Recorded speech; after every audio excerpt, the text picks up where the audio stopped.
142 F 11 B 4. Ce que l'on prit d'abord pour une église, puis pour un navire, et qui n'était ni l'un ni l'autre. Vous ne me connaissez pas. Mes bureaux sont sur la rue de Lourmel. Oh, 3 fois rien. Je suis un petit éditeur de poésie. Dans mon milieu, on me surnomme la maison des logos, parce que je change tout le temps de logo. Surtout depuis que mon fils m'a pris un abonnement pour la dernière IA de... je sais plus en fait. Ça n'a jamais été mon truc, l'informatique. Les ordinateurs, ça sert pour travailler. Enfin bref. Cette histoire est appelée la 11e fable. Qu'on y pense un peu, c'est un nom absurde. Je ne suis même pas certain que ce soit vraiment la 11e histoire de ce livre. Personne n'ira vérifier si vous voulez mon avis. Moi-même, je ne m'y suis pas risqué. Je m'en suis débarrassé. Je ne vous dirai pas où. Je ne révélerai rien à personne. Même sous la torture, je ne lâcherai pas le morceau. Ce que je vais vous dire dans quelques instants, et le peu de souvenirs que j'en ai... Enfin, je vous préviens. J'ai sans doute oublié beaucoup de choses. Ce que je vais vous dire, c'est... le peu qu'il m'en reste. J'ai chassé hors de ma tête le plus de détails possible.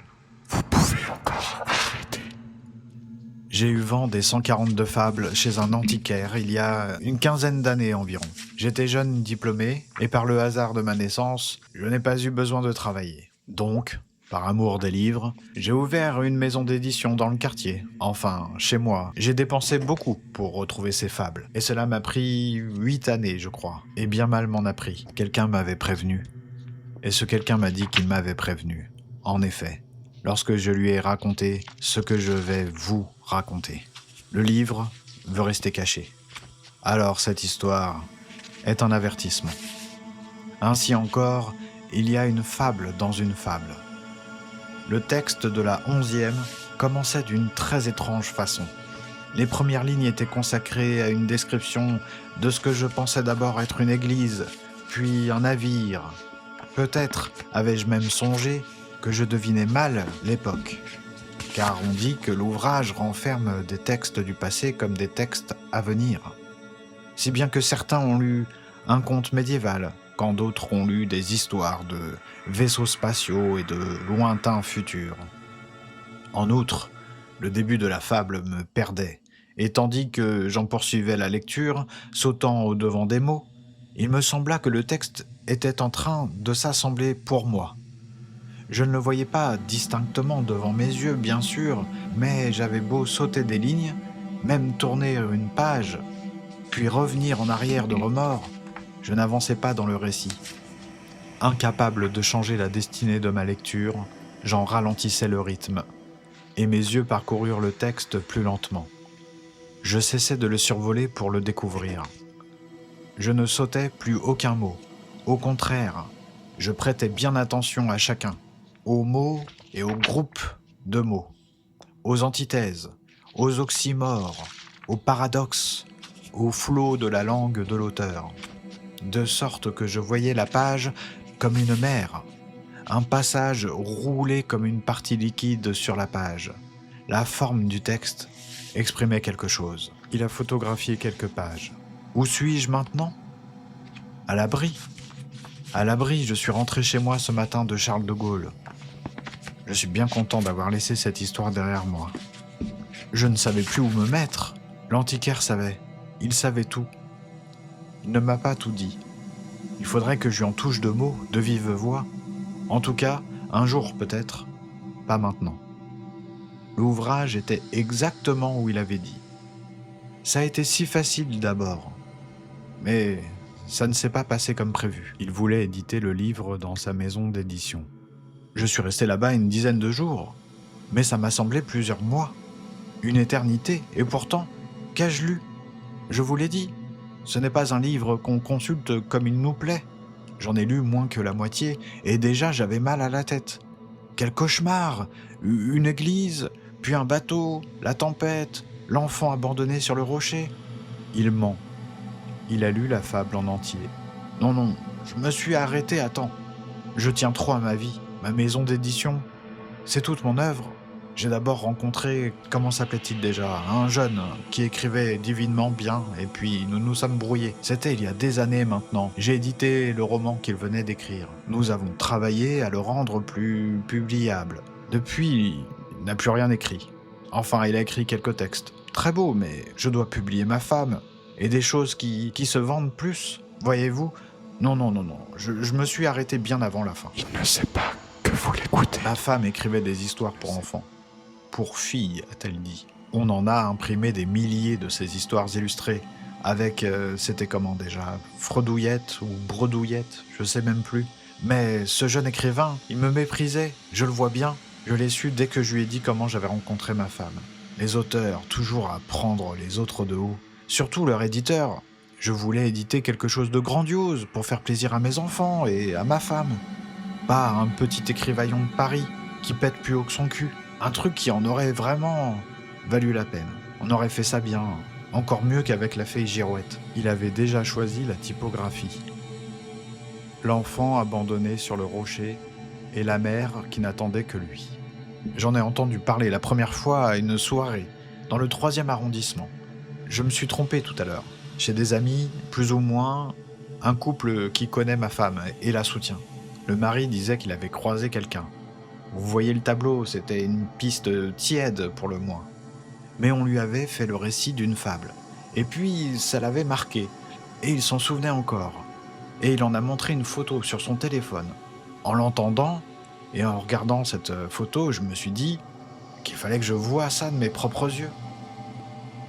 Lui aussi avait seulement voulu savoir comment ça finissait. Il y aurait 142 histoires écrites par un auteur anonyme, reliées en un seul ouvrage, intitulé depuis toujours 142 fables.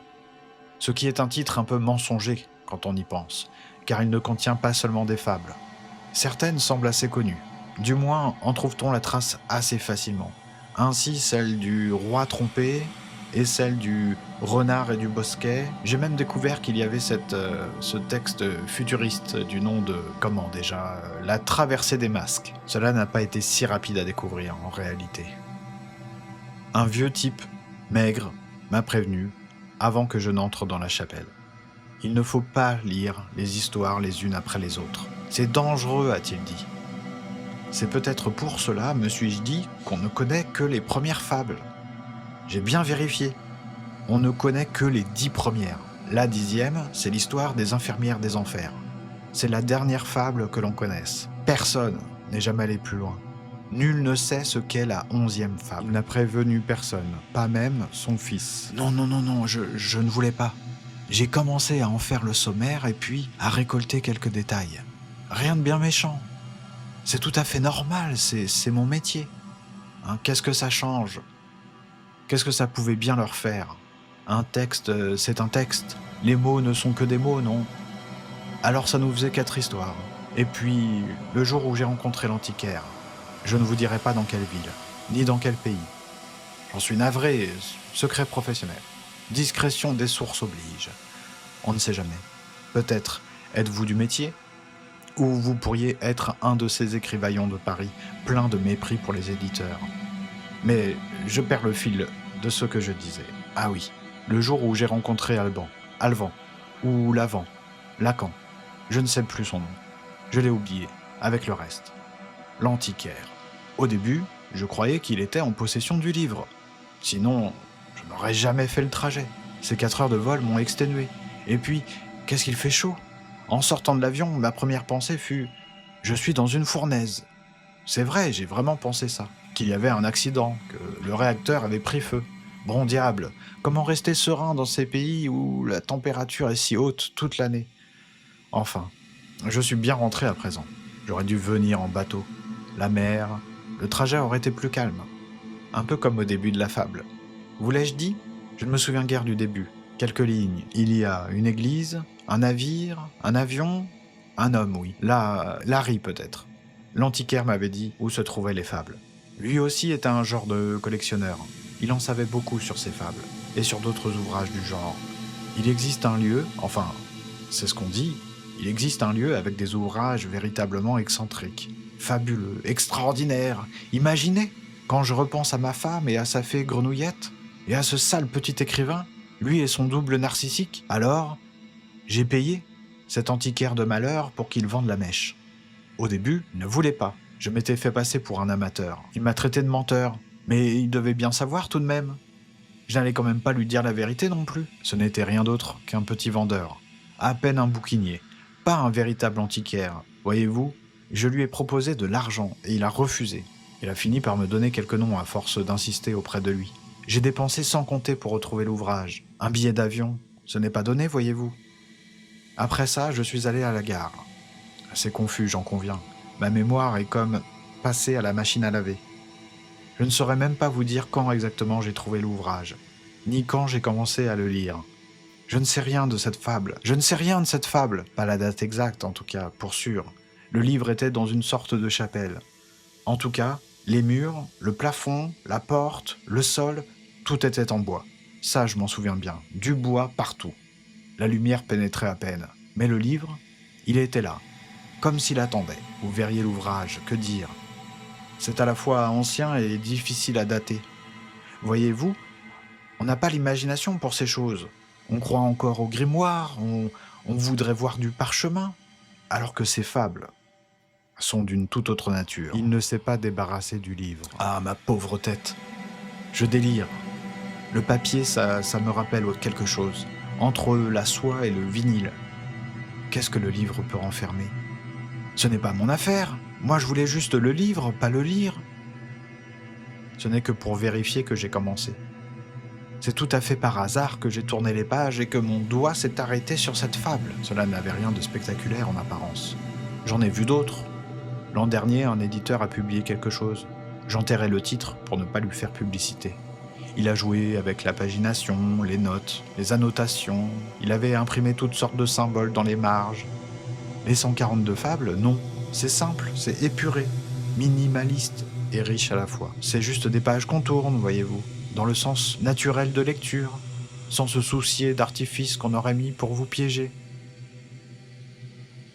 J'ai du reste toujours détesté les notes de bas de page. Ces choses qui nous obligent à interrompre notre lecture pour baisser la tête, voire retourner l'ouvrage en tous sens pour les localiser. On m'a raconté des histoires. Le livre ne s'est pas débarrassé de lui. Lorsque je suis rentré dans la chapelle, c'était déjà fini. J'aurais dû le savoir dès le début. Mais ma femme a toujours dit que j'étais un peu un idiot. Et mes enfants. Ah, mon pauvre Lucas. Ou Lacan, je ne sais plus. Qui est Alvian ? C'est toute une ramification. Vous pensez que c'est un jeu ? Il ne joue pas. Je vois encore le livre devant moi. C'est comme si je pouvais le toucher, mais c'est déjà trop tard. Vous me comprenez ? Je ne rentrerai jamais à Paris. Il comprit alors que le livre l'avait lu le premier. Je suis bien ici. Je commence à m'y faire. Je m'habitue à cette promiscuité et à cette ombre partout autour de moi. Ombre et poussière et raies de lumière. Un rideau flamboyant comme ceci, c'est beau. C'est comme de l'or qui flotte et s'étend. Et puis, je peux les relire. Et puis, je peux les relire sans fin. Mais où est la dernière ? Je suis repassé voir l'antiquaire, il n'était plus là. Il faudrait vraiment que je lui parle. Et le maigrichon, celui qui m'a mis en garde. Ah, vous trouvez ça drôle sans doute. Oh, vous pouvez vous moquer. Je suis l'éditeur de la maison au logo, après tout, rien d'autre. Mais je ne me suis même pas présenté. Je dis ça comme si c'était hier. Je veux dire, comme si c'était su de tous, une évidence. Comme si l'on se connaissait, voyez-vous. Oh, eux, ils savaient déjà. Vous ne voudriez pas finir comme lui. Alors, il y a la première fable, la seconde, la troisième, et encore la quatrième et la cinquième, la sixième, la septième, et puis beaucoup. Beaucoup, bien trop, et pas que cela. Et qu'est-ce que j'en sais, moi ? Combien de fables ? 142 ? C'est mensonger.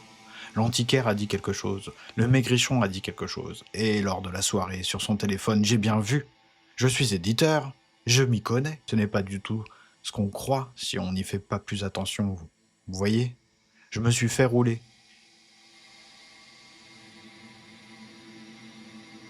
Il faut être fin.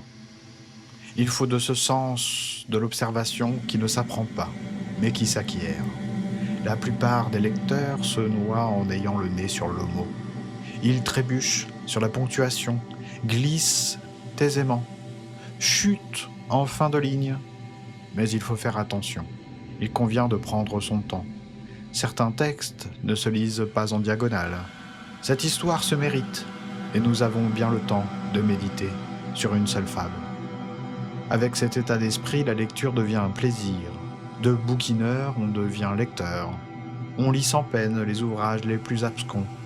On déniche les pépites au milieu des plagiats et on pardonne aux grands ouvrages leur maladresse. Le conte est bon. À présent.